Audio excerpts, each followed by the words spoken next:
all doing here today. We're trying to demonstrate that there is an urgent issue in terms of veterans care that needs to be addressed through congressional action. If you come home from war and you have a physical wound and you end up at Walter Reed Bethesda, right? You'll get world-class care in terms of adaptive rehabilitation and prosthetics. Unfortunately, Walter Reed Bethesda is world-class in dealing with injuries of war because they've had to deal with them so often. But if you have a toxic wound, and I'm telling you, the toxic wounds are as real as any physical wound that you would get from war, they don't know what to do with you.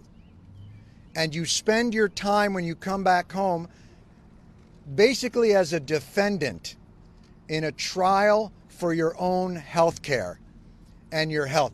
Forget about, we can get into an argument in this country, man. Nobody should be in a position where their health comes into play when it's their decision to whether they can keep their house or have a car or any of the things that unfortunately people have to go through in this country. But damn, for those that have fought and defended and served this country, for them to come home and have to fight against the very government that they volunteered to defend is immoral. It's unconscionable, and it's easily remedied. And they don't need to be put through another bureaucratic process and another clerical process.